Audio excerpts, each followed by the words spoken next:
Existe-t-il un gendarme international capable de repérer un avion poubelle et de le clouer au sol n'importe où dans le monde? La réponse est non. Les règles existent, chaque État est garant du respect de ces règles pour les avions immatriculés chez lui. Mais pour les avions étrangers, chaque État fait confiance aux autres. Quand un avion indien se pose à Paris, a priori l'État français fait confiance à l'État indien. Sauf si la compagnie est prise en flagrant délit sur un tarmac français par un des 25 contrôleurs qui ratissent les aéroports.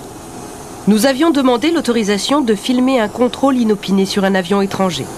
Nous avons été invités à filmer un contrôle sur Corsair, compagnie de charter française. La raison est simple à comprendre. En cas d'anomalie sur un avion étranger, c'est son gouvernement qui serait montré du doigt. Si il se trouve que ponctuellement cet avion a un problème grave, eh bien nous avons le pouvoir de l'arrêter jusqu'à ce que ce problème soit résolu et qu'il puisse repartir dans de bonnes conditions de sécurité. Le retard le plus important que nous ayons engendré, entre guillemets, c'était à la suite d'une fuite carburant qui s'est révélée être une fuite structurelle. Donc il a fallu intervenir sur les réservoirs carburant eux-mêmes et donc ça a immobilisé l'avion pendant 3 ou 4 jours à Roissy. Bon, on va dire qu'il est bon, mais... Au cours de la visite, sur un des trains principaux, les inspecteurs repèrent un problème. On va lui demander ce qu'il en pense avec le mécano. Oui, on a ici l'exemple d'un pneu qui est probablement en limite d'usure. Ils ont déjà embarqué les passagers, donc c'est susceptible de générer un petit peu de retard. Bonjour. Le contrôleur part en quête du mécanicien navigant. Bonjour messieurs. Je suis de la DGAC, on fait un petit contrôle sur le vol. D'après le mécanicien, l'usure est tolérée par le manuel d'exploitation de l'avion. Mais il ne trouve pas la bonne page. Les premières pages de critères d'usure. Là, on est sur les côtés. Ouais.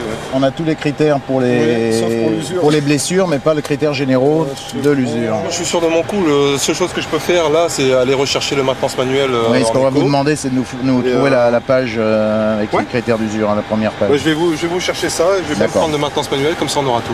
Ok, merci. Coup d'œil à l'historique de l'avion pour vérifier que les réparations sont à jour. Un document qui n'est pas obligatoirement en anglais. Le document de maintenance, les documents avion pourraient être remplis en chinois. Et donc là, effectivement, on est obligé de croire en la traduction qui nous sont faites, parce qu'on ne sont pas capables de lire ces documents. Retour du mécanicien, il a trouvé la bonne page. Tout à fait. C'est la même chose en fait. C'est la même chose, mais à grand format, agrandi, voilà, tout à fait. Donc le manuel livre enfin ses secrets. L'usure du pneu est dans la tolérance. Inférieur à 1,6 mm.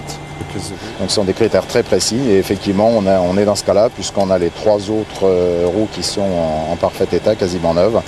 Et donc on a les 0,8 mm sur la quatrième. Mais comment vous faites pour savoir? Vous n'avez pas mesuré? Non, moi je ne l'ai pas mesuré. Bon là c'est vrai que sur les 0,8 mm je fais confiance aux mécaniciens. C'est dur à voir mais ça se voit. Bon bah au revoir messieurs et bon vol. Au revoir. Au revoir, merci. Départ pour Fort-de-France. Finalement, l'avion n'a pas pris de retard.